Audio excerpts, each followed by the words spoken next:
going on, guys? Got me the X9 Lite. Done a couple things since I got this.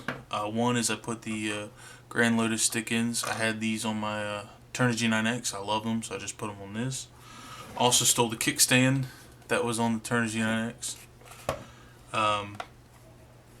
I put the R9M Lite on there, and it works great. Haven't had any issues with that.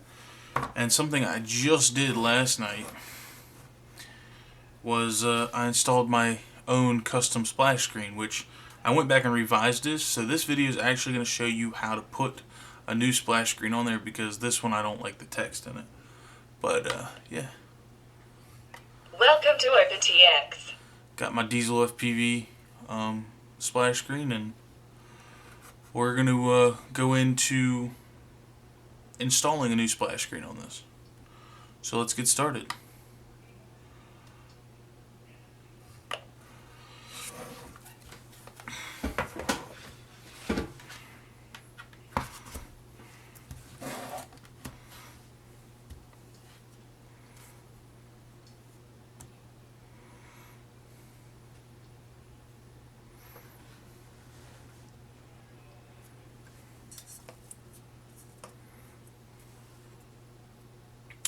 Okay, I want to first off start by apologizing because I do not have a way to video capture.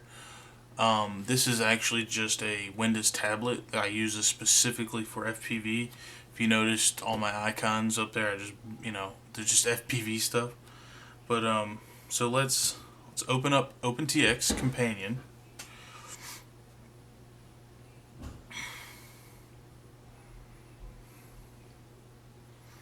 And let me state, OpenTX is open, but when it comes to your transmitter,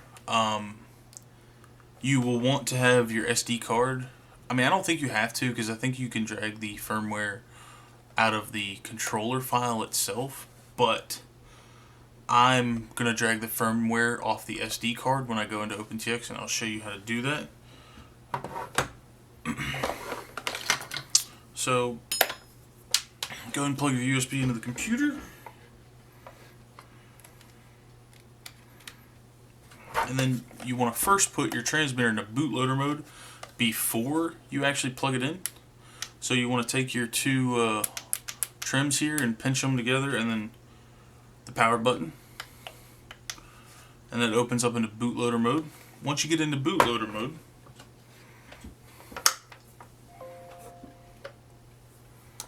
oops, sorry. Alright.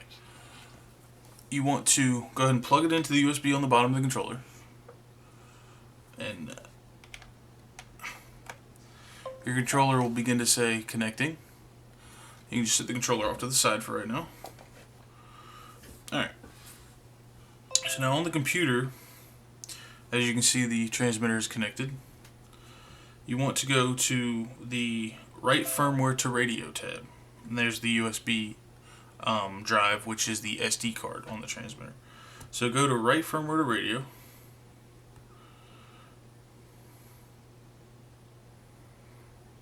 And the firmware is already loaded, but I'm going to reload it just to show you. So you go to Load. Go to your USB drive, which is, like I said, the SD card. Go to the firmware folder, and then there's your firmware right there with the OpenTX logo next to it. I don't know if...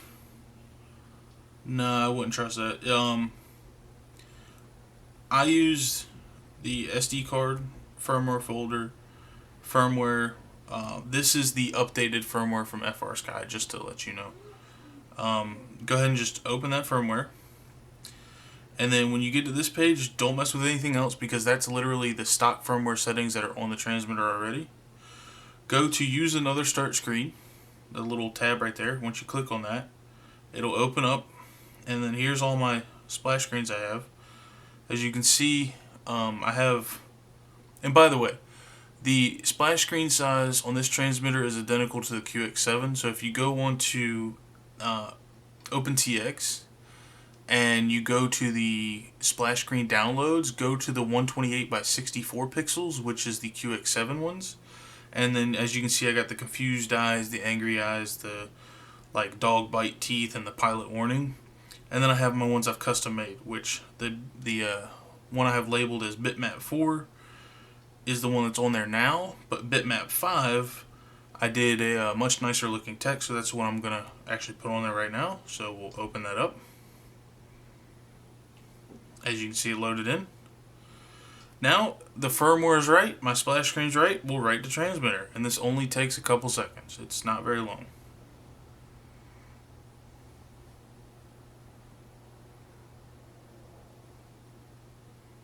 Yep, flashing done. Alright, so you close that out. Unplug your transmitter. Turn your transmitter off. And turn it back on. Your new splash screen will be there. Welcome to OpenTX. Yep, it's new bold letters. It's not the old one. Yep. Alright, there you go. That's how you flash a new splash screen onto the Taranis X9 Lite. Let's start it back up. I want to run one more time.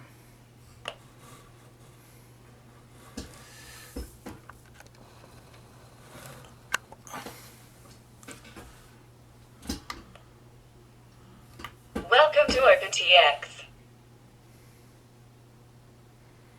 Alright, I hope this helps. If you want to watch a video on how to make one of these splash screens like I did, there are quite a few videos online that already have done custom splash screens. When I did mine, the picture of the dog had a lot of grays in it, and I actually just saved the picture of the dog as a monochrome bitmap file. And when I did that, it actually deleted all the gray out of it, and then I didn't have to go in and change the file to black and white like some of the tutorials tell you how to do. But yeah, just remember I said the screen dimensions on this are the 128 by 64 pixels, which is the same thing as the QX7. So you can download pre-designed splash screens, or you can make your own like I did. And I followed JC, which is Project Blue Falcon. Wow, I can't speak. Which, rest in peace, brother. But his tutorial is great. I did it with my old Taranis X9X, and I used that tutorial again to do this. But in his QX7 one, he says 212 by 68 or 64. No, it's 128 by 64. That's the only thing that you need to change from his video. But other than that, thanks for watching.